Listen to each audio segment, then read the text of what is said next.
Selamat sejahtera saya ucapkan kepada pensyarah. Hari ini saya Dachaini Ramachandran, nombor matrik JG/12810/22 akan membentangkan kerja khusus JKA 328 perkahwinan dan persanakan yang menunjukkan analisis mengenai struktur keluarga saya berdasarkan beberapa aspek utama seperti diagram salah-sila keluarga saya, bentuk perkahwinan, pemilihan pasangan, pola kekuasaan, pola penempatan selepas perkahwinan dan pewarisan atau pusaka. Saya ingin jelaskan pengenalan mengenai perkahwinan dan persanakan. Perkahwinan ialah institusi sosial yang menyatukan lelaki dan wanita secara sah berdasarkan undang-undang, agama atau adat. George Peter Murdoch mendefinisikan perkahwinan sebagai kumpulan sosial yang hidup bersama, mempunyai kerjasama ekonomi dan menghasilkan zuriat. Perkahwinan mengesahkan hubungan sosial antara pasangan dan membentuk asas untuk melahirkan anak yang seterusnya melengkapkan struktur keluarga. Persanakan pula merujuk kepada hubungan sosial melalui darah, perkahwinan atau pengangkatan.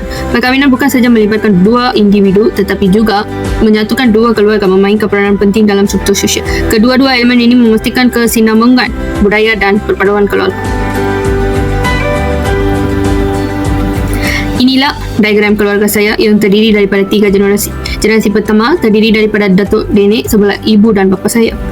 Generasi kedua pula terdiri daripada generasi ibu bapa saya, di mana di sebelah bapa terdiri daripada 3 orang anak lelaki termasuk bapa saya dan seorang anak perempuan. Di sebelah ibu juga terdiri daripada 2 orang anak perempuan termasuk ibu saya dan 2 orang anak lelaki. Saya tersendiri daripada generasi ketiga. Saya adalah anak bungsu daripada 3 adik-beradik dan mempunyai 2 orang abang.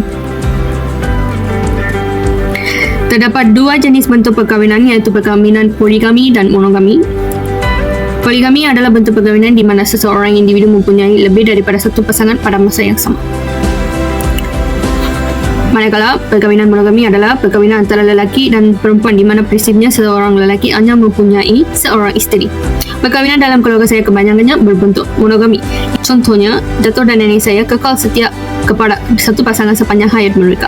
Nilai kesetiaan ini diteruskan oleh ibu bapa saya yang juga mengamalkan perkahwinan monogami. Terdapat beberapa jenis pemilihan pasangan dalam keluarga saya, antaranya adalah endogami yang membawa maksud kepada menikahi seseorang di dalam kaum atau komuniti tertentu dengan fokus pada kesamaan latar belakang seperti suku, agama atau kasta. Contohnya, datuk dan nenek saya daripada kedua-dua belah keluarga mereka berasal dari latar belakang yang sama dan kerana itu mereka memilih pasangan dari komuniti yang sama.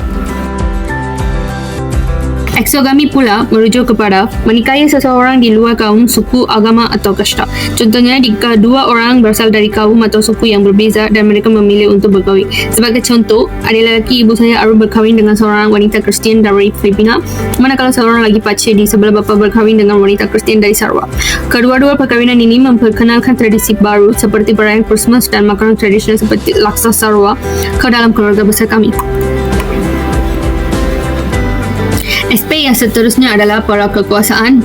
Dalam pola kekuasaan terdapat 3 jenis, iaitu patriarki, matriarki dan egalitarian. Patriarki merujuk kepada sistem di mana lelaki seperti bapa atau suami memegang kuasa utama dalam keluarga dan matriarki pula memberi kuasa dominan kepada wanita, biasanya ibu dalam struktur keluarga.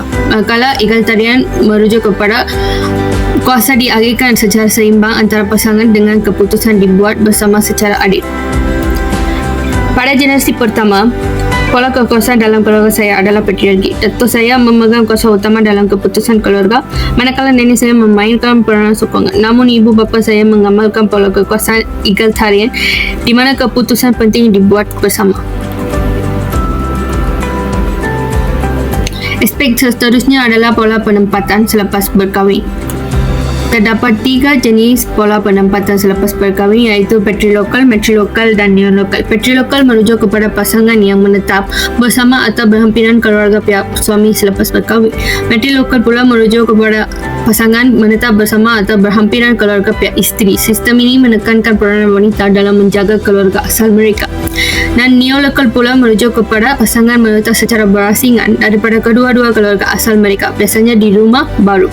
Dalam generasi pertama, keluarga sebelah bapa mengamalkan sistem patrilokal di mana pasangan menetap bersama keluarga suami. Sebaliknya, ibu bapa saya memilih pola neolokal. membina rumah mereka sendiri yang bebas daripada keluarga besar. Ini memberi mereka kebebasan untuk mengatur kehidupan sendiri sambil mengekalkan hubungan erat dengan datuk dan nenek kami. Aspek yang terakhirnya adalah pewarisan harta pusaka. Terdapat 3 jenis pewarisan harta pusaka iaitu patrilineal, matrilineal dan bilateral. Patrilineal merujuk kepada harta pusaka diwariskan kepada waris lelaki seperti anak lelaki, cucu lelaki atau saudara lelaki. Sistem ini biasanya diamalkan dalam masyarakat yang menekankan keturunan melalui garis bapa. Dan matrilineal pula merujuk kepada harta pusaka diwariskan kepada waris perempuan seperti anak perempuan atau saudara perempuan. Pola ini ditemui dalam masyarakat yang menekankan keturunan melalui garis ibu. Bilateral pula merujuk kepada harta pusaka diwariskan kepada kedua-dua waris lelaki dan perempuan tanpa mengira garis keturunan. Sistem ini biasa dalam masyarakat moden yang menekankan kesaksamaan jantina. Pewarisan harta pusaka dalam keluarga saya pada asalnya berpegang kepada sistem patrilineal di mana anak lelaki diberikan keutamaan. Contohnya, datuk sebelah bapa saya mewariskan sebahagian besar harta kepada anak-anak lelaki termasuk bapa saya. Namun, ibu bapa saya telah mengubah tradisi ini dengan membahagikan harta secara sama rata antara saya dengan abang saya. Sebagai kesimpulan, keluarga saya mencerminkan hubungan antara tradisi dan nilai moral. Setiap aspek yang saya bentangkan, dari bentuk perkahwinan hingga pewarisan harta pusaka, menunjukkan bagaimana keluarga kami menyesuaikan diri dengan perubahan zaman tanpa meninggalkan warisan tradisi.